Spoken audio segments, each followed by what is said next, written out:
Ora viva, seja bem-vindo ao Final Cut, mais um episódio neste podcast da Sports Lovers. Ora, pode seguir-nos no YouTube, Spotify e ainda na Apple Podcast. Hoje temos um convidado que fica marcado levemente ao futebol, mas tem outros gostos particulares também, vamos saber quais são. Estreou-se com a camisola do Benfica a 20 de abril de 1997, com 16 anos. Depois, uma carreira em que passou por clubes como Atlético Madrid, Paris Saint-Germain, Futebol Clube do Porto, Braga, entre outros. Ora, falamos de Hugo Leal, que passou ainda pelo Estoril Praia, onde teve também funções como dirigente, e já vamos perceber que ligação foi essa com o Estoril Praia, para além de jogador. Hugo, muito obrigado por teres vindo até aqui. Obrigado, Nuno, pelo convite. Lembras-te desse dia, da estreia do Como não? Não é? com a camisola do Benfica? Lembro-me perfeitamente, 16 aninhos, muita pressão na altura, um jovem jogador que tinha a oportunidade de estrear naquele que era o clube mais representativo de Portugal, com maior dimensão, com maiores adeptos. E lembro-me que tinha tido a oportunidade de ser convocado um mês antes, não se deu porque eu não era profissional ainda na altura, não tinha contrato profissional. Portanto, já tinha vivido a experiência do estágio em si, não tinha pisado o palco junto daqueles jogadores todos que eu admirava. Um jogo contra o Espinho, entrei na segunda parte quando Lembras quem é que saiu?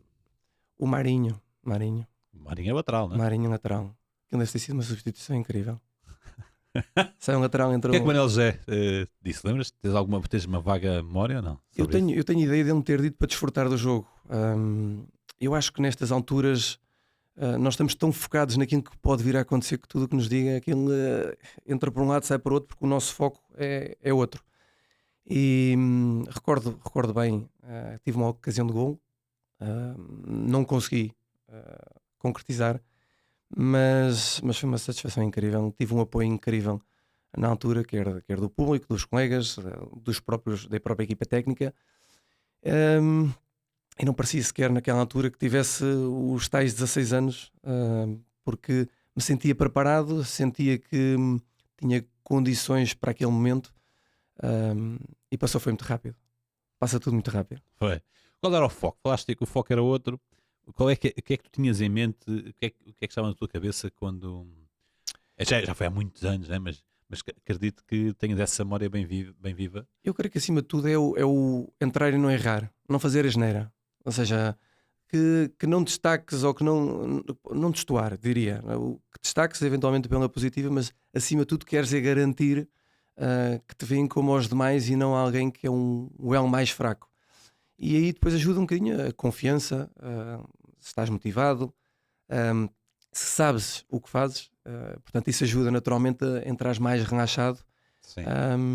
E que depois naturalmente as coisas aconteçam bem. Assusta aquela...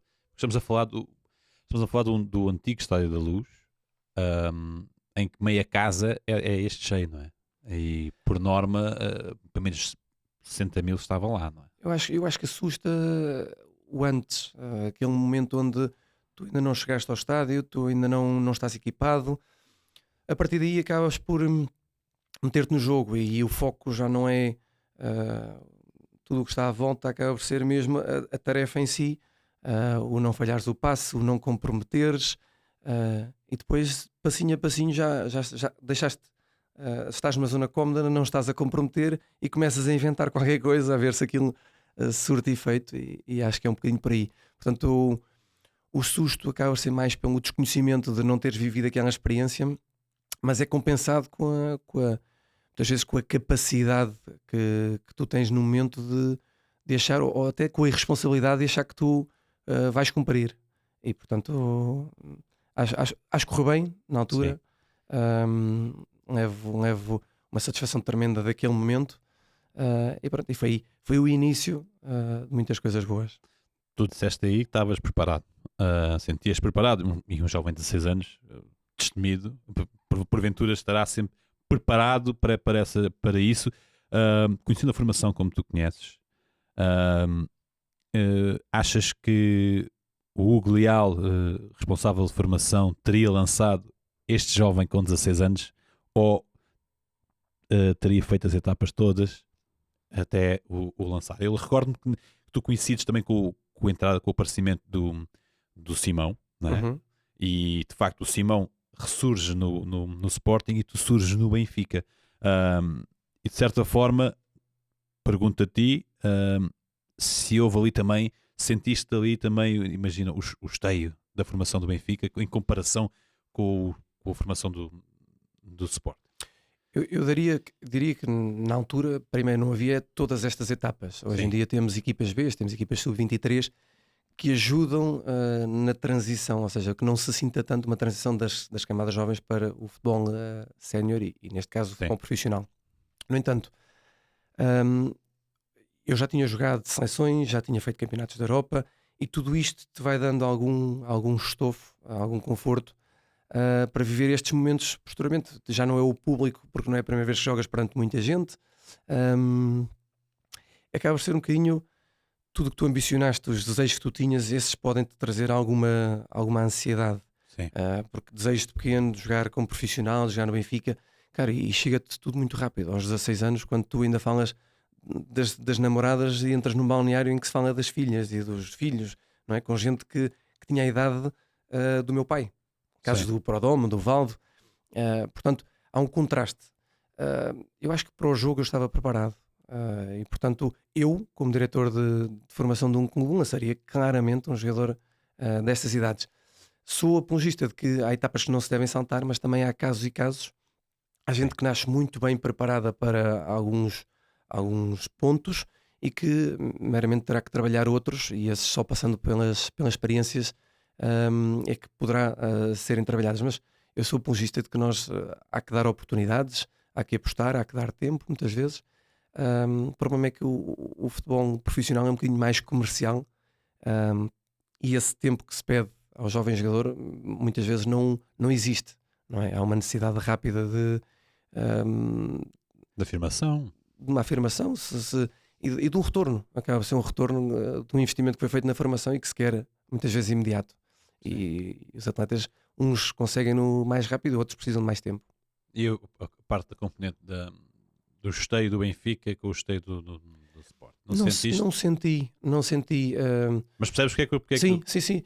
Na altura, o Benfica tem ideia que não lançava jogadores há muito tempo. E o Sporting estava muito mais associado ou conectado com uma academia que lançava jogadores e que ia sacando dos jovens talentos portugueses. Quando estreiei aquele simbolismo de ser representativo de toda a formação, eu acho que era demasiado se calhar imaturo ou irresponsável como para sentir essa pressão. Senti-o mais tarde, posteriormente, mas não havia aquela comparação. No entanto, a minha carreira e do Simão sempre foram carreiras muito próximas uma da outra. Ambos chegámos a Benfica e Sporting com idades iguais, dos 12 aos 16, neste caso o Simão um ano mais velho que eu. Fizemos carreiras iguais, jogámos pelas mesmas seleções, os mesmos campeonatos. Inclusive, quando saímos de Portugal, saímos os dois no mesmo ano, lesionamos no mesmo ano, a primeira lesão grave que temos, portanto, é tudo muito próximo. É um amigo, nunca o vi como um rival, nunca o vi como alguém com quem eu estava a competir. Sempre encarei isto com muita naturalidade, ou seja, e nunca vi o Sporting, nunca fui anti-sportinguista, nunca houve essa coisa de... És benfiquista? Eu era benfiquista, eu já não sigo futebol, na verdade, gostava muito do Benfica, mas, e no repasse que vamos fazer aqui certamente de algumas passagens, eu joguei em clubes que eu não admirava. Aliás, que eu tinha algum atrito, não é? O ser do Benfica e admirar o Porto não era algo que fizesse parte da cabeça de um jovem. Sim. Da formação do Benfica. No entanto, eu joguei em clubes que gostei muito depois, mas que na minha adolescência não eram clubes com os quais me identificasse. E isso é o engraçado da coisa, é que nós, uma vez que lá estamos, Sim. depois acabamos por nos adaptar e eu só tenho bem a falar dos clubes que representei. Eu vou fazer agora aqui uma viagem e depois já volto outra vez aqui à parte do Benfica, porque tu disseste uma coisa que é interessantíssima. Tu não segues futebol. Nada. trabalhas no futebol, ou paraste de trabalhar Sim, recentemente, futebol formação. futebol formação, mas não segues futebol. Porquê é que desligaste? Porque o teu gosto nunca foi assim tão forte por ver e foi mais por praticar? Eu gostava muito de praticar, eu gostava muito de jogar. Nunca fui grande fã de ver muito futebol na televisão. Quando deixei de jogar, recordo que os jogos que via eram onde algum amigo participava e eu, por curiosidade, por saber se estão bem, se jogaram bem. Aí que na altura, como era tudo muito recente, quando larguei, tinha muitos ainda no ativo. Portanto, ainda havia alguns jogos inicialmente. Depois, mais tarde, tive a experiência de estar como treinador junto com o Fabiano no Estoril Praia e aí fui obrigado a fazer o trabalho de casa e a ver os jogos. Aí sabia todos os plantéis da Primeira Liga, as características dos jogadores. Portanto, mas foi uma tarefa quase que obrigatória para o cargo que desempenhava. E pouco a pouco fui perdendo, fui não dando continuidade a esta coisa de ver futebol. Os tempos em casa também eram preciosos para dedicar à família. Eu acho que uma coisa depois leva a outra. E não é por falta de tempo, porque eu ainda pensei que poderia ser por falta de tempo, de maneira a justificar-me o porquê de não ver futebol, mas eu vejo um jogo de pádel completo e não consigo ver um jogo de futebol. Sim. Prioridade, diria eu. Sim. Portanto, nunca te passou pela cabeça ser sequer treinador, ou nessa fase aí que eras adjunto passou? Sim, nessa fase entusiasmei, admito. Mas houve qualquer coisa que te fez desligar por completo? Não, eu ou dedicaste à tarefa que era o futebol formação? Eu já estava no futebol formação, quase que foi por compromisso que assumi este tema, porque eu era colaborador também da Estoril Praia SAD, e esses 3 meses e meio entusiasmei, admito. Foi uma fase boa, com bons resultados, com bons feedbacks dos jogadores. Portanto, o retorno que tinha, a informação que me chegava é que os jogadores gostavam daquilo que eu fazia, da forma como eu fazia. Eu gostava de ver o jogo, gostava de ver o momento como treinador, e aquelas dúvidas que eu tinha, se eu saberia atuar na altura certa, se eu saberia mexer ficha enquanto o jogo se desenrola, que não é a mesma coisa quando estás como jogador, não é? Como jogador tens as tarefas bem claras. Como treinador eu esclareci essas dúvidas e portanto entusiasmei, candidatei-me a ficar. Depois não fui escolhido para o cargo e voltou outra vez a desaparecer este gosto. Por outro lado, eu também digo em tom de brincadeira, porque eu sempre vivi, desde que estou junto com a minha mulher há 24 anos, temos uma proximidade diária muito grande e não me sentia preparado para ter que abdicar desta proximidade diária, tendo escolhas e treinar, por exemplo, para Coimbra e de repente estar longe da família. Eu digo em tom de brincadeira que eu em 6 meses estaria divorciado. Se eventualmente a família viesse comigo, eu acho que em 4 estaria divorciado, porque a minha mulher não ia tolerar que eu tirasse os miúdos todos e tudo mais, por uma decisão, de certa maneira, um pouco egocêntrica, porque eu já tive o meu momento e neste momento acho que a minha prioridade, pelo menos a minha prioridade de vida, tem sido outra, que é o foco família, o foco do bem-estar de todos os que me rodeiam. E portanto, é como digo, são prioridades que vão alterando durante a vida. Sim, é uma escolha óbvia, não é? Porque é uma escolha, é óbvio no sentido em que é o que tu dizes, tiveste o teu momento em que se calhar as pessoas vão que abdicar a tua presença porque são viagens, é fins de semana que se perde e agora se calhar... E fizeram esforços por mim. Exato. A minha mulher, coitada, andou com a mão às costas onde quer que fosse, em prol da nossa vida em comum, não é? Portanto, esse abdicar de coisas eu acho que também o faço e, sim. E atenção, não é, para mim não é um esforço aquilo que faço, porque eu gosto muito da vida que tenho. E acho que sou um felizardo, sempre um tipo muito sortudo. O que é que andas a fazer? Nada. Essa é a parte boa. Não, eu no dia 5 de Abril deixei de ser diretor da formação de Estoril Praia, um cargo que desempenhei durante 10 anos, num registro pro bono, portanto é um cargo não assalariado, e com o intuito de procurar fazer as coisas melhor, ou seja, pelo menos da maneira como eu havia. E todos temos opiniões. Sim. Sempre julguei que se poderia estar de forma diferente na formação, com outros princípios e que igualmente se poderia ter iguais resultados em termos de criar condições para que os jovens consigam ter oportunidades na veia profissional ou na carreira profissional. E foi um desafio grande, num registro em que me senti muito bem acompanhado, porque que toda a direção, desde o presidente Alexandre Faria aos coordenadores Pedro Angria, Luís Silva, gente que trouxe muito a este clube e que eu acho que se identificaram muito com aquilo que era pretendido para a formação do Estoril Praia, mas senti sempre que andámos aqui um bocadinho contra a corrente, ou seja, à procura de fazer diferente, e às vezes o diferente incomoda, às vezes o diferente não é o que deve ser feito, mas tentámos. Eu acho que tentámos fazer as coisas melhor.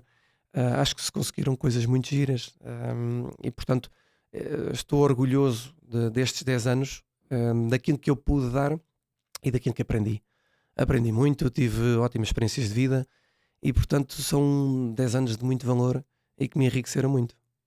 Há um salto qualitativo enorme na formação do Estoril, não é? Eu sou A verdade se é eu que digo eu não sou bem, mas eu acredito que sim. achas que e já lá indo depois à conversa que estávamos a ter aqui em off sobre aquilo que é a formação, e os pais e os miúdos, achas que as equipas sub-23 vêm fazer um papel benéfico ao futebol? É melhor que as equipas B? Porque o Estoril tem dado muitas cartas válidas no Sim. sub-23 e com vários valores a saírem para o campo profissional, não é? Certo, eu não tenho uma opinião muito formada sobre esse tema, não sigo o Sub-23, é estranho, não é? Porque o Sub-23 tem jogadores e bastantes formados no Estoril Praia, mas é indiscutível que quanto mais espaços houverem para dar tempo a consolidar coisas para adquirir dos atletas de futebol na formação, ou seja, quanto mais tempo eles tiverem para consolidar esse conhecimento, mais possibilidades têm de se tornarem bons profissionais e de chegarem a ter uma carreira profissional. Claro que no meu tempo, quando de júnior se tinha que optar por um rapaz de 18 anos para entrar numa equipa sénior, é tudo muito complicado. Se esse rapaz tiver o 19º, o 20º, 21º ano de vida num registro competitivo, e sendo acompanhado pelo clube, que eventualmente pode ser o próximo passo para ele, eu acho que é benéfico para todos. Portanto, não tenho dúvidas que as competições como as equipas B, as equipas sub-23, trazem oportunidades aos atletas. Depois são usados da melhor forma, já é sempre discutível, não é? Porque vejamos, o Estoril Praia SAD teve sucesso nos últimos 4 anos, salvo erro, venceu 3 campeonatos. Tem um foco tem muito bem delineado aquilo que pretende para esta equipa e, segundo me parece, tem resultado. No entanto, temos Benfica e Sporting que veem este espaço como um registro diferente, onde atletas mais jovens competem com gente mais velha, melhor preparada, e se calhar o foco resultadista para estes clubes não está implícito nesta competição, e também eles são vencedores do processo, não é? Sim. Eu acho que quando nós temos ideias diferentes, mesmo que pareça que estamos em competição, em disputa de algo, ambos podemos ser vencedores. Isso é o engraçado desta parte, não é? Sim. Podemos ter Sporting e Benfica sentirem-se completamente campeões da Liga Sub-23 porque os objetivos deles foram alcançados e pronto, isso se calhar o Estoril também, não é? Exato, mas aí a mensagem, e se calhar vamos agora um pouco mais para baixo, para os escalões abaixo, não é? A mensagem para os adeptos do Sub-23 é que o Benfica é... A mensagem não, aquilo que chega a Benfica na cabeça de dizer, o Benfica não foi capaz de vencer o Estoril. Quando se calhar, calma, não era isso que a gente... Não é esse o objetivo. Eu tive a vantagem sim. de poder estar 10 anos num clube onde tinha total apoio da direção, no caso do presidente, mas da restante direção, e que foi claramente um clube onde nós tomámos decisões de dentro para fora. Ou seja, a opinião que os demais possam ter vão QB. Ou seja, porque se nós estamos convencidos que é a melhor maneira de estar no futebol, e reafirmo aqui, futebol formação é ligeiramente distinto, os objetivos são totalmente diferentes do futebol profissional, mas é distinto em vários clubes. Num clube como o Estoril Praia, que o principal objetivo era formar bons cidadãos desportivos e que tinha como objetivo passar bons valores, o resultado acaba por ser secundário e é muito difícil fazer as pessoas perceber isto. Nós este ano, por exemplo, o Estoril Praia desce de divisão na categoria de sub-19. E atenção, é uma categoria considerada no clube de rendimento, ou seja, já estamos dentro de uma perspectiva Sim. e um espectro de resultado. Ainda assim, há decisões que se tomam este ano, e onde eu me sinto totalmente culpado, ou seja, se há alguém que é culpado por este desire competitivo ou do resultado desportivo, esse sou eu. No entanto, todas as decisões tomadas têm como objetivo o proteger uma figura, o proteger os atletas, o proteger o acreditar numa forma de estar, e naturalmente a perda é menor, porque acreditamos que numa primeira ou numa segunda divisão tudo o que nós fazemos é possível. E portanto eu, quando entrei na formação do Estoril Praia, também já estive numa segunda divisão com os Condes Júniores. Nesse ano subiram 2 jogadores à equipa sénior, que são atualmente profissionais. Portanto as coisas fazem-se com é igual, é diferente, mas também se fazem. E essa é um bocadinho a lição que eu gostava de tirar da formação, e que tirei, aliás, foi que conseguiu-se fazer coisas com ferramentas diferentes. Nós procuramos abolir termos bélicos, por exemplo, é complicadíssimo. Eu que fui habituado a jogar contra e não jogar com. Vamos para a guerra. Vamos para a guerra, isto é uma batalha que temos que ganhar os duelos. Retirar isso ao discurso de um treinador de formação é um trabalho árduo, porque estamos todos muito habituados a isso.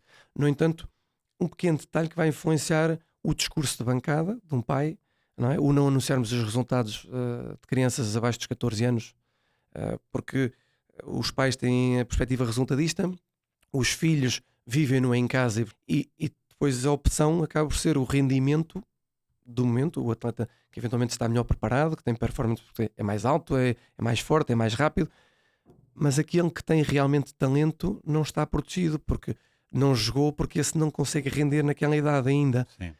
Então perde-se aqui algumas coisas, mas isto é tudo discutível, naturalmente. Se nós tivéssemos a ambição de ser campeões nacionais de iniciados, de juvenis, de júniores, se calhar tínhamos um perfil de jogador maturado, com uma perspectiva de rendimento inexistente, porque o objetivo era rendimento atual ou momentâneo. Sim. Portanto, há posicionamentos que são diferentes. E isso, há pessoas que têm o cuidado de explicar, e nós fazíamos no princípio dos anos com todos os pais, por equipas, e é sempre mais fácil de lidar depois com as coisas, porque as pessoas, percebendo o que é que se procura, acabam por se poder associar àquilo. Depois a mensagem também é muito clara: num clube de formação, se eventualmente tu, Nuno, como pai, não te identificas com aquilo, é decisão tua não estar nesse clube. Ou seja, e os clubes fazem-se assim, não é? Quando as regras são transmitidas muito claramente, os pais têm a opção. Como é que geras essas expectativas? É mesmo assim? Eu acho que é com a verdade. Esta é a nossa fórmula, ou estão no barco ou estão à vontade de sair? Não é só, isto é a nossa maneira, não, porque nós fomos um clube que nos fomos sempre adaptando, e eu sou muito de procurar e aprendo com as pessoas, e os coordenadores que me trouxeram uma perspectiva muito mais resultadista em alguns momentos, fizeram com que eu, que era extremista e que via aquilo só numa ótica de os valores que temos de passar são estes, de repente vejo-me também a competir, e o misto das coisas fez muito bem ao Estoril Praia. Portanto, não é um modelo fechado. No entanto, é a crença de que aquilo pode funcionar. Sim. E a crença que nós podemos transmitir estas intenções aos pais e que os façamos compreender que aquilo é possível, depois associam-se ou não se associam. Agora, a verdade é, há muita gente que deixou o Estoril Praia porque não se identificava com o facto de estarmos todos contentes ou felizes, mesmo não tendo ganho qualquer coisa. E há pais que não se revêem neste tipo de postura. E é legítimo. Ou seja, não é condenável, não sei como... Não, eu estou-te a perceber, porque eu vivo também nessa dicotomia, que é até que ponto é que a gente deve tirar a vontade de ganhar, não é? É diferente. Eu posso não dizer muitas vezes que quero ganhar, mas a naturalidade do ser humano quer sempre ganhar, o desafio de superar. E isso nós não retiramos às crianças, não é? Agora, ganhar a todo o custo... Eu vou dar um exemplo, Nuno. Nós temos um campo de futebol 7 muito, muito pequeno. Desde o meio campo, qualquer criança com 8 anos, com mais potência, consegue fazer golo. Até porque os guarda-redes nessas idades são ataques, são pequeninos. Bate no chão e passa por cima, não é? E é fácil de ensinar a chegar à vitória, a ganhar. No entanto, ensinar a jogar, arranjar ferramentas para se conseguir esse objetivo, que é um objetivo que eles vão precisar, são ferramentas que eles vão precisar no futuro, esse é mais difícil. Portanto, não fazê-lo a todo custo, porque há uma necessidade de passar uma segunda fase num campeonato porque queres ter os teus atletas entre os melhores. No entanto, se isso significar malabarices ou malandrices fora de um contexto honrado, eu já não sou apologista disso. E era assim a minha forma de estar e de transmitir valores. E pronto, e as pessoas foram-se associando e há naturalmente quem se sentisse mais agradado e outros que não, naturalmente. Não dá para agradar toda a gente também. A questão de não colocar os resultados, e agora aqui é uma boa discussão, não é? Porque eu estou nesse patamar, não é? Como nós falávamos, até por também sou pai e tenho uma filha a jogar, a competir noutra modalidade, mas e isso existe, por exemplo, na associação da minha filha joga, não colocar os resultados, chega a um certo ponto o marcador, porque há muitos golos, o marcador não sobe, não é? Mas depois em Lisboa, se calhar, esquecem tudo isso e é grande. Até a questão aqui é, nós não estamos a tirar não estamos a prepará-los da melhor forma para depois, para competirem bem. Para competirem bem, para estes contextos depois que vão encontrar de miúdos que vão, não querem saber, vão esmagar e vão atrás. Eu dá as ferramentas que quer. Eu vou dar alguns exemplos. Tens o Bernardo Vital a jogar no Estoril Praia, sim, certo? Formação Estoril Praia, viveu com os mesmos princípios e é um leão a competir.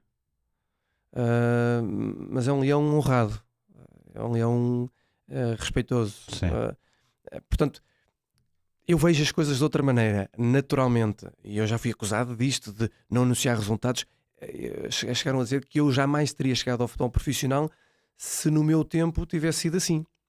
A verdade é que o Estoril Praia continua a lançar jogadores para o futebol profissional, eu diria igualmente preparados, com o conhecimento do jogo, à procura de solucionarem problemas por eles próprios. Continuam a estar preparados para o futebol profissional. No entanto, nós temos 99,5% dos atletas que passam na formação do Estoril Praia não chegam a profissionais de futebol. E não chegavam antigamente. Sim. Portanto, aquilo que nós estamos a melhorar é todo o processo, inclusive ou especialmente para todos aqueles que nem lá chegam. Ou seja, aquilo é bom, aquilo transmite bons valores, aquilo é um complemento àquilo que tu como pai fazes em casa, àquilo que a escola procura fazer no seu ensino diário, na parte académica, e nós temos ali na atividade escolhida pela criança, pois às vezes nem é escolhida pela criança, é escolhida pelos pais, mas naquela atividade que eu acho que eles desfrutam a ter, temos um bom meio de ensino, um bom meio de influenciar positivamente comportamentos que eu acho que beneficiam sociedades. Sim, isso é sem dúvida. Como é que lidas, e falámos também sobre isso há bocado em off, uma conversa interessantíssima, e fazendo já aqui uma passagem também para o teu livro, e depois logo explicas se tem alguma coisa a ver ou não, com aquilo que se chama o pai tóxico, né? Que é o pai que interfere em demasia na vida do filho no campo, né? naquilo que é o desfrutado, principalmente em crianças, né? Vão para lá para desfrutar e para aprender, e os pais todos eles querem Cristiano Ronaldos, né? E acabam por ser tóxicos. Eu começaria pelo princípio que todos os pais querem o melhor para os seus filhos, não é? Sim. E portanto temos que dar aqui sempre uma margem, benefício da dúvida, a muitas das intervenções que possam ter inicialmente os pais. Depois eu acho que a explicação que nós podemos dar aos pais dos benefícios ou do prejuízo que traz um tipo de intervenção, acho que pode ajudar as pessoas mais capazes e mais inteligentes a adaptarem e a fazerem esforços por ter uma postura diferente. Depois há aqueles que são claramente incontroláveis, que são aqueles cujo stress do jogo, de ver o filho num choque com outro atleta, e naquelas coisas naturais das crianças se medirem e tal, porque faz parte da adolescência, da infância, que o pai não consiga tolerar isto e que se ponha nervoso por isto. Esses casos são sempre mais complicados porque já não está na parte do racional, não é? Aquilo já foge um bocadinho. No entanto, há princípios básicos que nós temos que ter: o respeito, o bom senso pelas coisas. Sim.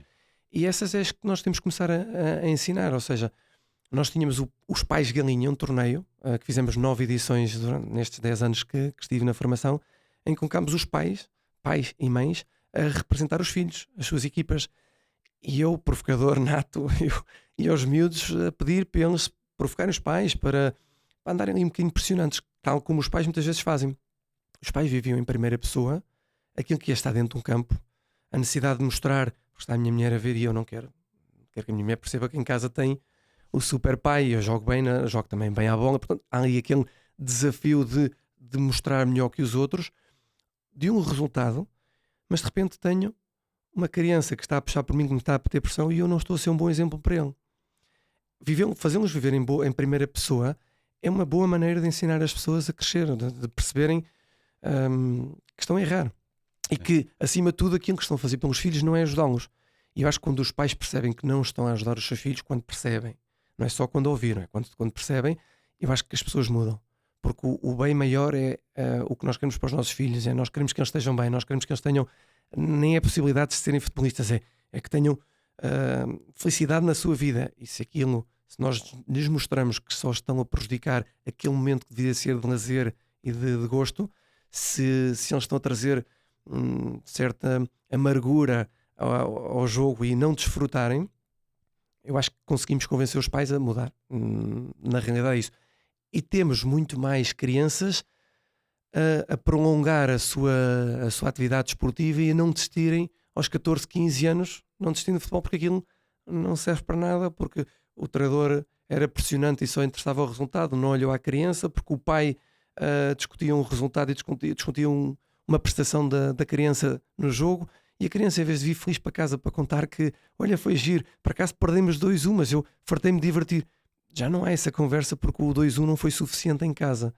Isso naturalmente não deixa ninguém, muito menos uma criança de 8, 9, 10, 12, 14 anos, não deixa ninguém satisfeito, não é? Já deixa também de desfrutar. Fala-me do teu livro.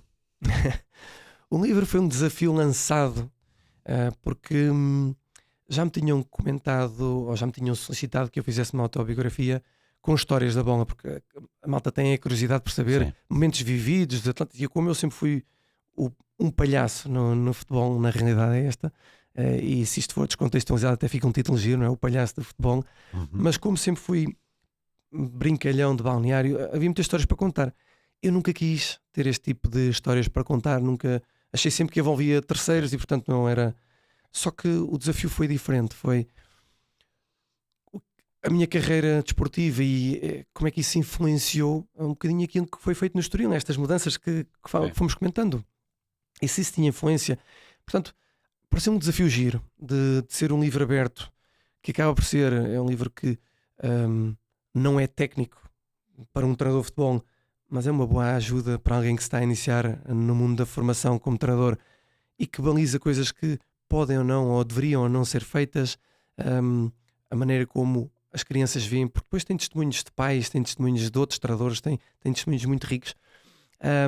Não é um livro que pretenda que tu vivas aquilo como eu narro a minha experiência na formação, mas eu acho que faz pensar. Acho que faz pensar outras maneiras de estar no futebol formação. Não é um livro que seja um livro para marketing e publicidade e para gestão de empresas. No entanto, fala sobre eu, que não tenho formação académica nenhuma e que entro para gerir a formação de um clube com 60 treinadores atualmente com quase 2.000 pessoas. Como é que eu parti do princípio? Ou seja, como é que me reuni? Portanto, acaba por ser um livro que é preciso ler com mente aberta. É um nome provocador. Sim. Podes dizer. Eu não sei se guardo para depois. É que sabes. Deixa contigo. Um livro é brincalhão, mas eu prefiro que as pessoas leiam porque tem duplo sentido, não é? Sim. E portanto há quem leia aquilo de uma forma e há quem leia de outra, e portanto eu quase que prefiro deixá-lo um bocadinho aqui. Para quem vai passear e vê nas bancas depois. E aquela malta interpreta aquilo tipo, este gajo está-me a insultar, ou não. Não é? É um bocado por aí. Sim. Mas eu acho que tem um conteúdo giro e, acima de tudo, tem contributos muito engraçados. Eu desafiei gente que não tinha a ver com alguns dos temas que abordei, pedi que lessem e que comentassem. Peço testemunhos de pais, em primeira pessoa, de experiências positivas, de experiências menos boas que tiveram como pais de atletas do Estoril Praia. Não é um livro fechado ao Estoril Praia e, aliás, ao futebol e muito menos ao Estoril Praia, ou seja, é um livro que abrange um bocadinho de tudo e que tem a ver com formação desportiva, portanto, Sim. pode ser aplicável a uma quantidade de esportes. É um livro que me deu muito gozo a escrever e é um livro que me traz algum entusiasmo, até porque, é como digo, tem testemunhos giros e esses testemunhos trazem muito valor ao livro. Então fica esse convite para depois irem espreitar o título, quando virem lá o Glial, e o título é provocador, mas pode ser visto. De facto, tem vários sentidos, é com mais vírgulas, né? Uma vírgula aqui, uma vírgula ali muda completamente o sentido. A vírgula muda o título. Exato, mas só o nome faz com que pelo menos vão espreitar. Eu vou de certeza, porque é uma área que me interessa bastante. Ora, voltamos aqui ao Benfica. Temos aqui uma volta. Eu espalho a conversa. Não, mas assim e disperso com facilidade. Assim é que é, até porque é um assunto bastante pertinente, que é formar a ganhar, não é? Formar a ganhar, mas ganhar o quê? Desportivamente, mas também o indivíduo, não é? Como tu dizias, e não é fácil, porque tens que preparar o indivíduo todo o seu envolvimento, né? E vamos falar aqui do envolvimento que tinhas no Benfica, um jovem de 16 anos com algumas trutas no balneário, jogadores com muita experiência. Falaste aí do Valdo, o Prodome, também o Manuel José, que é um treinador já também com muitos anos. Como é que ele era? O Manuel José? Eu fui uma pessoa que naturalmente só tenho coisas boas e uma admiração muito grande por ele. Primeiro por me ter dado a oportunidade de me ter estreado e todos os passos seguintes que são oriundos daquele momento. Depois foi sempre de um trato incrível comigo e com os atletas da formação que treinaram comigo na equipa profissional, que ele na altura deu a oportunidade a 3 ou 4 atletas de nos treinarmos. Portanto, o trato foi bom, a recepção, que é fundamental, foi importantíssima para que eu me sentisse em casa. E vejamos, o futebol de hoje é ligeiramente diferente de antigamente. As referências de hoje são diferentes das referências de antigamente. E as hierarquias, antigamente, eu acho que se sentiam muito mais. Entrar no balneário e ter o João Pinto, não era o João Pinto, era o senhor João Pinto, atenção. Sim. E este tipo de perspectiva ou de diferença só é reduzida se houver um apoio, e nesse caso eu acho que ele foi um apoio muito grande que desvalorizou essa diferença que havia naturalmente na idade, e pronto, eu acho que depois as coisas acabam por surgir naturalmente. Balneários com muita gente, Nica Pandoru, Iliev, Valdo, refiro jogadores que eram da minha posição. O Poborski já lá estava? O Poborski entrou mais tarde, foi meu colega no meu terceiro ano. Mas sim, estamos a falar de gente com muita experiência, com currículos internacionais invejáveis, e nós, ali no meio, não é? Um bocadinho aquela coisa de ver o que é que isto vai dar, mas eu acho que o misto da irresponsabilidade ajuda a ir superando uma quantidade de coisas. A andar. Numa altura, há quem lhe chame, os benfiquistas gostam muito de chamar o Vietnã do Benfica. A verdade é que, e depois falam de plantéis e falam de jogadores que de facto não tinham qualidade para jogar no Benfica, e daí ser o Vietnã, né? Porque depois chegam anos e anos sem ganhar. Mas o Benfica, esse teu Benfica, tinha jogadores de muito valor, muita qualidade, não é? Mas sentia-se que era uma fase difícil muito complicada do clube.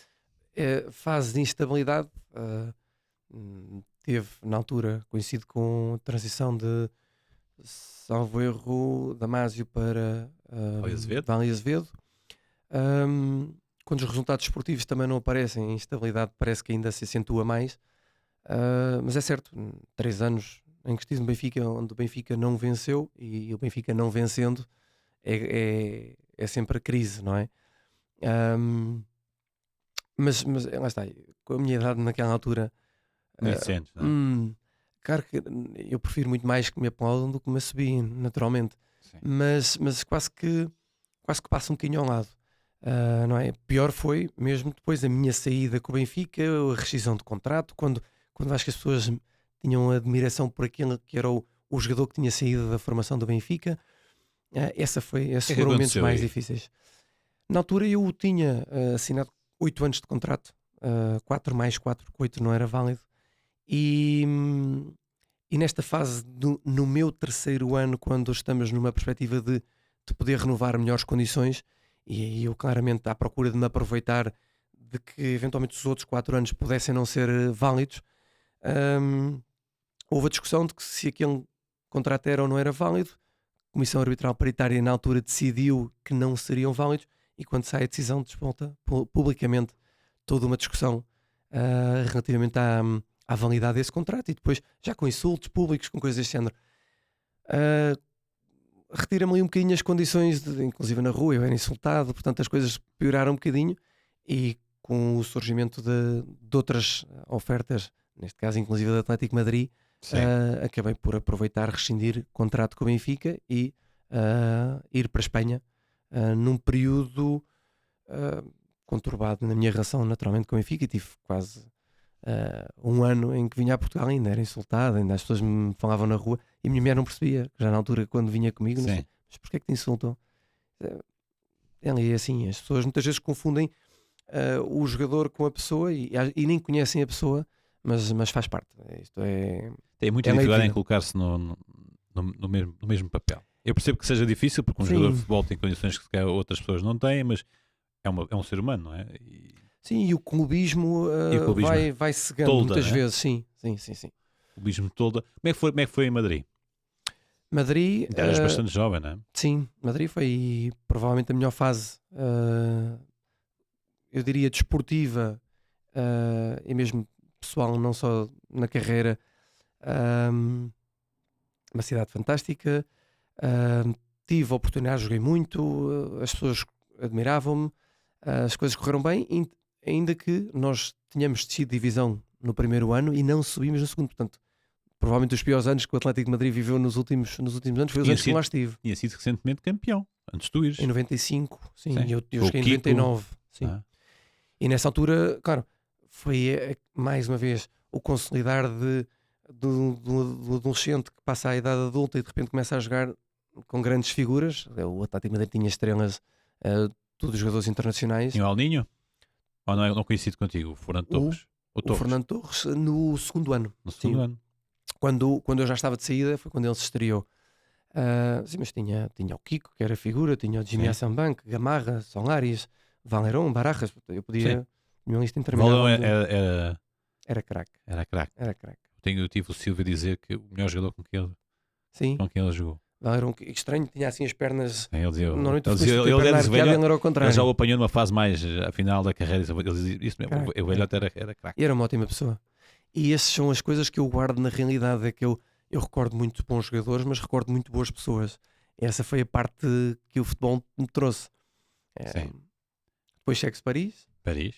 eh, No Paris Saint-Germain completamente diferente, uma ideia completamente diferente, não é? Na altura, completamente. daquilo que é hoje, não é? Sim, sim, sim. Mas ainda assim, já com figuras, Sim, sim. não diria ao nível da atualidade, porque está muito mais exposto Sim. mediaticamente o Paris Saint-Germain. Ronaldinho Gaúcho. Ronaldinho, Anelcas, Okocha. Ocochas, Gabriel Era Heinz, treinar com Pochettino, treinar, Arteta, sim, treinar com com o o Ronaldinho. Ronaldinho, ou com o próprio JJ Okocha, Aquilo porque o é. Okocha aparece antes do Ronaldinho. Aquilo Eu estou bem o é. Ronaldinho ainda no início, certo? 20 e poucos. Não sabes que há malta que fica muito feliz ou deseja muito e encontra, ou acha que vai encontrar felicidade com ganhar o prémio do Euromilhões, porque aquilo era quase um pequeno Euromilhões todos os dias, não é? Tu tens o prazer de teres, imagina o que era um meinho, uma rabia, com esta malta toda, não é? Agora, se tu vais lá para dentro, estás tramado, nunca mais sais, porque a qualidade que esta Sim. malta tinha era uma coisa. Eu desfrutava muito, eu sempre desfrutei a jogar futebol, desfrutei dos balneários, mas o jogo em si dava-me um prazer muito grande. E claro, quando tu vês coisas que não consegues executar, tu dizes, ui, isto é outro patamar. Achas que chegaste onde querias chegar enquanto jogador? E já lá vamos também depois à parte do regresso a Portugal. Achas que chegaste onde querias chegar? Achas que podias ter chegado mais longe, mas também não quiseste chegar? Porque pela tua filosofia de vida, maneira de estar, foi por aí? Porque dá a ideia que Eu tu... não te ia interromper porque estava a gostar de... Sim. Não, dá a ideia porque quem te via jogar que tu podias ainda ser mais.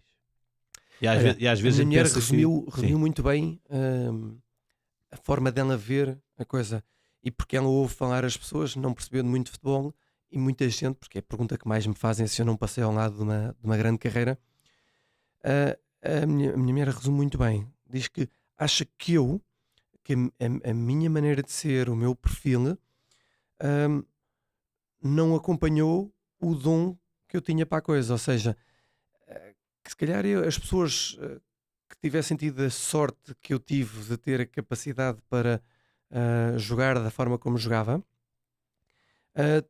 teria dedicado muito mais tempo, esforço, tinha feito muito mais pelo futebol e tinha feito daquilo a sua prioridade única e exclusivamente. Eu nunca fui assim. tu querias desfrutar. Cada momento era, para mim, tinha que ser bem vivido. E o bem vivido, a malta associa, não, fora do campo e noitadas, nem era esse o registro. O bem vivido é que aquele momento me esteja a dar prazer. Ou seja, que não é só que me esteja a dar ou dinheiro, ou títulos, ou prémios, ou reconhecimento público. E isto aconteceu-me em alguns sítios. Eu no Futebol do Porto, em determinada altura, peço para sair por não estar a jogar. Eu tinha sido campeão do mundo com o Futebol do Porto 2 dias antes, quando pedi para sair. Não joguei, fiquei danado por não ter jogado, mas levava poucos jogos e não estava a desfrutar do jogo. E isso fez com que eu optasse por ir para a Académica. Claro, estas são decisões que te afastam Dos holofotes, dos né? holofotes, Da ribalta. naturalmente. Tu sais da equipa que na altura era líder, ou se não era líder, estava em segundo classificado e que tinha ganho tudo nos anos anteriores, para jogares pela Académica que é o último no campeonato. E que tu sabes que recuperar desse degrau descido há de ser muito complicado. No entanto, a decisão é em prol da família, do teu bem-estar, do renovar a vontade de jogar, que eu já tinha perdido, e a verdade é que resultou. Fui para a Académica e entusiasmei com jogar futebol outra vez. Sim. E portanto, eu não passei ao lado de uma grande vida, eventualmente uma grande carreira, segundo perspectivas, não é? Há gente que. Mas também tem a ver com aquilo que é a definição de uma grande carreira. Claro. Não é? E eu explico um bocadinho isso no livro também, um Sim. bocadinho para perceberem como é que eu vejo a coisa, porque eu vejo pessoas dizer que não sei se era eu não sei o nome de que jogou no Futebol Clube do Porto, jogou nos mesmos clubes que eu joguei, e toda a gente diz: epá, incrível a carreira que ele teve, certo? Fez os mesmos clubes que eu, não é? É um bocado a gestão de expectativas e Sim. é aquilo, a forma como te veem também. E eventualmente as pessoas, eu tenho treinadores da formação que disseram é público, que eu tinha Sim. sido o melhor jogador jovem que tinham visto atuar alguma vez, e apanharam super talentos. Eu primeiro não me via assim, nem me recordo o que é que eu fazia realmente de diferente dos outros. No entanto, para que isto seja dito por alguém com muita experiência e que tenha alguma coisa, eu tinha, e essas expectativas que vai gerando nas pessoas, se calhar levam a isto, não é? A conclusão de que não foi uma carreira. Sim, a própria. Aí terminei com 24 anos, ou seja, terminei a minha fase ascendente, daí foi sempre Sim. em. Sim, porque por exemplo, a decréscimo. seleção se calhar ficou. Eu fui à seleção com 18 anos. Pois, mas se calhar. Não fiz mais internação nenhuma. Exato, mas se calhar a malta. À espera que eu fosse internacional, Não é? sim. E para ti, aquilo que era uma boa carreira, lá está, cada um de nós é que sabe o que é aquilo que a gente quer para o futuro. Mas podias ter dado mais. Não, é aquilo que me fazia sentir bem, se calhar, e é por aí, mas é difícil. Se Para calhar quem por está isso de é que fora, na formação tem esta perceber. postura, percebes? Exato. Mas se calhar também por isso, e atenção aí, eu contra mim falo, este registro, eu nunca tive a necessidade de ser super bem sucedido com resultados desportivos para considerar que aquilo me correu bem, que foi uma ótima experiência. E portanto, lá está. Eu no Atlético de Madrid desci divisão e não subi, e resumo como foram 2 anos ótimos. Ótimos, adorei. Sim. Desportivamente correu muito bem. E tu dizes, mas como é que correu muito bem se desceste divisão? Certo. E não gostei de ter descido divisão. No entanto, considero que aquilo foi uma fase extraordinária para mim. Paris, por exemplo, tive a minha primeira lesão. Já não associo a um registro que me tenha agradado assim tanto. Já estava muito mais a roçar o esforço. Começam as lesões. E os tempos de Belenenses? Gostei, olha, por exemplo, eu Belenenses era tinha responsável pela balneário. formação de Estoril Praia, Sim. e existe certa rivalidade, ou quer-se crer que existe certa rivalidade entre Belenenses e Estoril, e eu gosto do Belenenses. É um clube que eu gosto. É um clube que eu não gostava na formação, por exemplo, porque eu jogava no Alquibidez, no Estoril, e era sempre umas tarefas que eu levava do Belenenses. E cara, aquilo não agrada a ninguém, tu vais ficando com uma imagem de que não é aquilo. Não gostas daqueles. Sim. Não são os maus, não é? No entanto, eu joguei no Belenenses e gostei muito de jogar no Belenenses. Sobre com o Jesus, Com o treinador. com os Então, vais pegar por aí. vou É pegar. sempre tema, não é? Mas nem vou já ao Jesus, não é? Porque é um balneário com o Jorge Jesus, que é mega exigente, tem um feitio particular, mas depois encontramos, e se eu estiver errado, corrijo, o Glial, tu próprio dizes, entre aspas, que era um palhaço dentro do balneário, né? Um brincalhão, Ruben Amorim, que também tem essa faceta, né? De divertido, brincalhão, e Cândido Costa. Como é? Havia mais, atenção. Porventura, Há esses são mais. os mais mediáticos, né? Provavelmente. Como é que era como era um balneário? Era uma festa ou não? Olha, eu já o disse num podcast também que surgiu os nomes de ambos. É que nós, em determinada altura, para ver o nível, o registro que eram as coisas que eu realmente desfrutava para além do campo, nós criámos o Comitê da Cueca Rota. Para teres uma ideia, tal era o nível de criatividade daquele grupo. Que era, não podia haver umas cuecas sujas, não podia haver umas cuecas com os elásticos soltos. Pronto, e havia este comitê que avaliava as cuecas e meias de uns e de outros. O bom do futebol é que tu podes ser infantil durante muitos anos da tua vida. Sim. E essa é a parte boa. Tu és a criança. Muitas vezes não se sente falta do jogo, sente falta do balneário. É Né? um bocadinho. E portanto, aliás, muitos dos projetos que eu fui criando depois de deixar de jogar a bola tinha a ver com criação de grupos, aglomerar gente e convívios e por aí. Mas como Mas é que... esse balneário, Sim, balneário. pá, tens um Cândido Costa que é genial. Genial. Dá para ver, Hoje né? em dia, nota-se bem.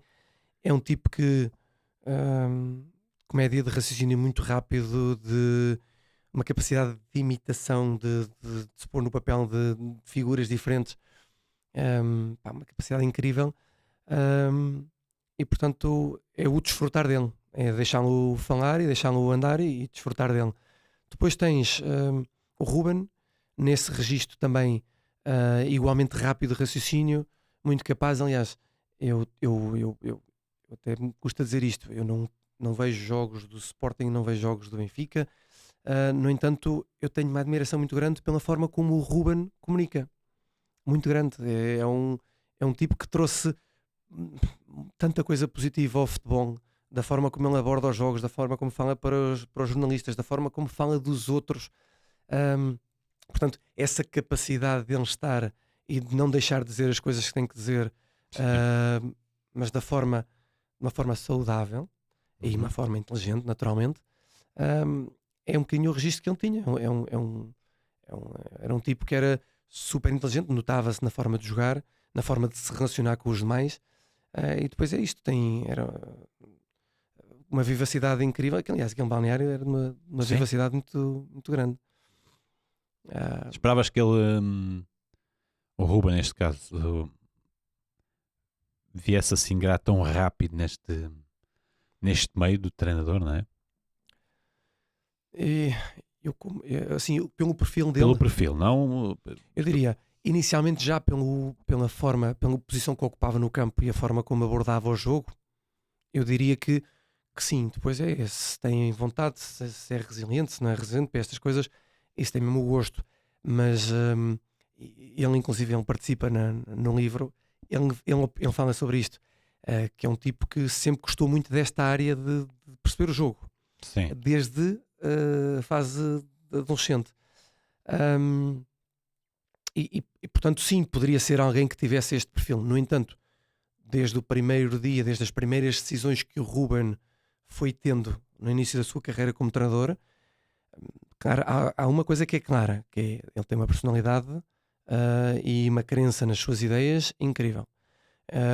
Porque alguém que poderia ter estado na formação do Benfica e não fica porque, ok, se não tenho a minha forma, se não tenho espaço para poder estar neste registro, se calhar não, pelo menos falou-se na altura que Sim. ele poderia ter ido para o Benfica. Chega a Braga e depois de estar, salvo erro, na equipa B ou sub-23, pega na equipa e aquilo que me recordo é que ele revolucionou a forma de jogar do Braga e nesse final de temporada tinha Benfica, Sporting, Porto, Paz, diversas competições. Ele fez frente a todos, sempre na postura positiva dele. Os jogadores corriam por ele, identificavam-se com aquilo que ele... Portanto, ele desde o princípio que tem mostrado ser alguém diferente. Sim. Certo? E que cria unanimidade, não é? E o que eu mais gosto no meio disto tudo é que ele tem um perfil único. Ou seja, ele não copiou ninguém. Ele não está num registro de... Porque houve uma altura em que desafiar o jornalista e ser aquela irreverência na entrevista parecia que era o treinador, era uau. Nesse momento parecia que era... Sim. E o Ruben não. O Ruben tem a naturalidade dele, como tinha com o colega, com os amigos, e tem no papel de treinador, no papel do treinador mais importante em Portugal.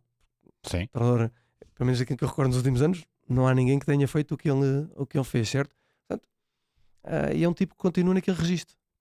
Eu acho que isto é extraordinário. E de uma inteligência fora de série. Ora, o outro que fica também está num registro há muitos anos é o Jorge Jesus. Voltamos aqui ao Jorge Jesus. Estamos aqui a falar do Guial, Ruben Amorim e Cândido Costa num balneário que depois tem como treinador o Jorge Jesus. Treinador. O Jorge Jesus, treinador e o homem que... Eu diria, o Jorge Jesus, e disse-o sempre publicamente, foi o treinador com quem mais aprendi. Atenção, muitas das coisas também do que não faria, eu como treinador. Isto é importante que se perceba. Eu acho que o Jorge Jesus tem coisas muito boas, muito diferenciadas de muitos treinadores, que trazem muita vantagem. E se não fosse assim, ele não teria tido o sucesso que teve na carreira como treinador. Por outro lado, tem coisas que eu não faria, formas de estar que eu não teria, mas pecam muitas delas às vezes deste tipo de confronto com algum jogador, ou dizer coisas naquele momento que eu se calhar eu teria uma forma diferente de fazer. Mas eu do Jesus sempre esperei que me dissesse aquilo na hora. Ou seja, não era alguém que guardasse e fosse com jogos de bastidores e que... Portanto, quando se tolera aquilo ou quando se percebe que aquilo é a frontalidade dele, às vezes fora de tom, consegue-se levar melhor. E depois... Não há jogos pelo meio, não é? Não me pareceu nunca que houvesse esse tipo de...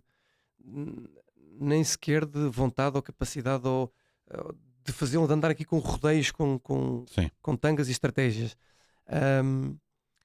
Depois, eu acho que esta forma de estar e de dizer as coisas faz com que ele seja, e não me interpretem mal, um bom comunicador. O bom comunicador é aquilo que ele tem, a mensagem que ele tem que fazer passar aos jogadores, ele faz passar. Com a terminologia dele, Sim. com a forma de o dizer, se é gritando mais ou se é repetindo mais vezes, mas ele tem muito bem definido como quer jogar e muito bem definido como aplicar esse método. Ou seja, não é só aquilo que vai acontecer, é como treinar isso, é como a primeira coisa que vai ensinar para que aquilo se aprenda mais rápido. E nisso ele é mestre. Nisso ele é um senhor no futebol. Ora, tu chegaste a conviver com o Viana, já que estamos aqui com o Viana, sim, mais tarde. Ou seja, eu acho que jogámos uma ou duas vezes contra. Sim. Atualmente por amigos em comum tenho tido mais proximidade, mas não é alguém com quem eu tivesse privado tanto Sim. como para poder ter uma ideia formulada sobre a pessoa. Assim, daquilo da opinião que formei, eu tenho que o dizer publicamente, não é para todos, não é para todos. As decisões e a forma como ele tem estado no futebol profissional. Ou seja, a ideia que eu tenho dele é que não se tem associado ou deixado de influenciar por esquemas de empresários, por influências da imprensa, por adeptos, ou seja, ele tem muito bem definido e acho que sabe muito bem como fazer o que quer. ir buscar o Ruben Amorim neste registro, que para todos é um risco, não é? Muito poucos Sim. eventualmente o teriam feito. Eu não sei se foi ele, se foi Varandas, mas a verdade é Mas que isso também é sobre, é interessante perceber isso, é que é sobre não a alçada sabe do Ruben Amorim, sim, desculpa, do Viana. do Hugo Viana, que isto se faz. Eh, isto mostra personalidade, isto mostra ter valentia. E portanto, este registro de alguém que não vai pactuando com algumas das tramas do futebol só fala bem dele. E que não é de Big Pés, aparentemente. Zero. Não é? Parece-me, daquilo que me parece, zero. Parece-me alguém que ahm, lhe é reconhecido, se calhar, menos crédito do que aquilo que ele tem Sim, neste processo todo de Sporting. Mas também me parece que ele não se importa muito com isso, porque lá está, ele faz as coisas, tem feito as coisas bem, e isso se calhar tem sido o suficiente para ele. Aquilo que não precisa de reconhecimento, eventualmente. Não é? exatamente. Ora, há pouco falaste no Porto, e estamos já perto do final. Como é que se processa a vinda para o Futebol Clube do Porto, sabendo Uhum. que ias ficar outra vez nos holofotes, até dos Para o benfiquistas, rival. ias para o rival, os próprios adeptos portistas se calhar cobram de maneira diferente um jogador que é formado no Benfica. Como é que foi? Como é que te trataram? Foi o que estava à espera? Não foi? Aparentemente depois quiseste sair depois de ser campeão do mundo. Conta-me essa experiência. Começo pelo final, ou seja, foi uma experiência extraordinária, entrando num clube super organizado, aquilo que eventualmente hoje Benfica e Sporting poderão ter, que na altura eu acho que não tinha o Futebol do Porto já tinha este registro, ou seja, já era um clube que goleava os seus adversários pela organização, pela estabilidade que tinha. Trouxe-me desportivamente, não consegui ter a felicidade que procurava. Trouxe-me títulos, uma Supertaça Cano de Oliveira, uma Intercontinental. No entanto, foram curtos 6 meses. Um trato extraordinário por parte de todos, do presidente, que já conhecia há alguns anos e por quem tinha certa admiração. Ou seja, era uma pessoa que sempre teve um trato comigo genial. E portanto, eu tenho um agradecimento grande pelos 6 meses terem sido 6 meses não de drama, porque podiam tê-lo sido, mas de algo que correu muito bem nessa ótica. Acho que também o meu posicionamento ajudou a que as coisas fizessem bem. Eu, por exemplo, tive uma oferta de contrato e a minha contraproposta foi valores abaixo dessa proposta, com prémios de jogo superior, ou seja, um bocadinho naquela onda de se eu jogar ganho dinheiro, se não jogar pago as despesas correntes, era um bocadinho por aí. E eu acho que esse posicionamento também deu mostras não só ao clube, à direção, mas também aos adeptos, porque há informações que naturalmente chegam e eu sei, as pessoas tinham esse reconhecimento, havia esse reconhecimento que eu tinha feito uma aposta e que era uma aposta mais em mim do que propriamente ir para lá encostado. E isso acho que me protegeu de certa maneira. Claro que depois tem os seus problemas, não é? Se eu ganho o jogo, se eu não jogar, não ganho, não é? Exato. Então, se há 1 minuto ou 2 para acabar o jogo, eventualmente eu até posso, não deveria de entrar eu, porque se calhar tenho que me pagar aquele jogo e não fazia sentido. Portanto, mas isso nunca foi o meu. Ou seja, não tive essa preocupação porque queria salvaguardar o vir, estar conectado com o Benfica e não ter esse tipo de problemas na minha vida com o Futebol Clube do Porto, que se previa para 4 anos naquela altura. Acabou por ser uma curta passagem. Muito curta. Como é que viste agora aqui este fim de ciclo do Jorge Nuno Pinto da Costa? É como digo, eu tenho uma admiração pela pessoa, pelo trato que teve sempre comigo, mas eu digo que é como tudo, eu acho que há ciclos que se terminam, há ideias que eventualmente que terão que ser renovadas. Eu não vivi bem aquilo que foi feito no Futebol Clube do Porto nos últimos anos, mas o Futebol Clube do Porto não deixou de ser uma máquina de ganhar títulos. No período em que esteve Pinto da Costa na liderança do Futebol Clube do Porto, isto acontecia. Se para muitos isto era o principal, o homem conseguiu os objetivos, alcançou os objetivos. Se para outros este não era o principal e outros valores se propunham, então se calhar estão defraudados com aquilo que foi o final do ciclo. Eu diria, na minha relação pessoal, eu só tenho coisas boas a dizer. Ora, vamos avançar aqui até ao Estoril, até porque tu estás no Estoril e terminas no Estoril na melhor fase desportiva do Estoril Praia dos últimos 20 anos. Aliás, eu acho que é a melhor fase de sempre, né? Que é o quarto lugar e quinto lugar, ou quinto lugar e quarto. Sim, Relação com o Marco Silva é o teu último treinador, sim. Um treinador que, como pessoa, não conheço. Como treinador, os números falam, os títulos, mais os títulos, a própria postura fala por si, né? Que venceu no Olympiacos, teve no Everton, está no Fulham agora com números impressionantes e consegue aquilo que consegue no Estoril. Vias nele esse potencial? Faço sempre quase a mesma pergunta que via Sim. com Eu já o o Ruben apanhei, Amorim. eu treinei com ele como jogador, Sim, mas acima de tudo eu apanhei foi como treinador. como treinador. Sim. Tu falaste dos títulos e da estatística, dos números. Eu atrever-me a dizer que o Marco supera esses títulos como amigo, como pessoa, ou seja, é detalhista na relação, é cuidadoso, é daqueles treinadores que eu digo, ah, o Sacana liga-me de vez em quando, do nada, e só para saber se está tudo bem. Eu não tenho este cuidado e considero-me uma pessoa super próxima dos amigos, no entanto, ele tem este detalhe. Eu acho que esta forma de estar, esta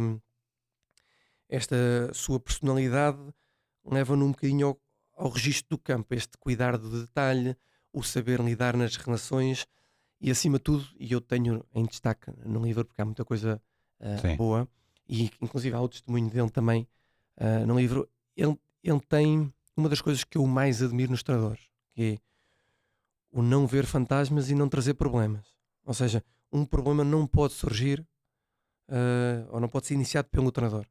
O treinador está lá para resolver os problemas. E há muitos treinadores que aquilo que fazem muitas vezes é intuem que aquele jogador está com certas manhas, com certas coisas e há um problema e não tem a capacidade de resolver.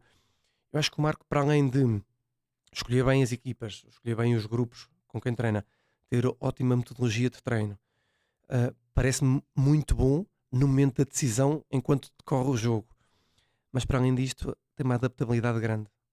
E por isso é que ele se calhar tem sucesso em Portugal, na Grécia foi onde esteve, Sim, sim. em Inglaterra e a ter na China, em qualquer sítio, porque tem esta capacidade de se adaptar ao seu entorno.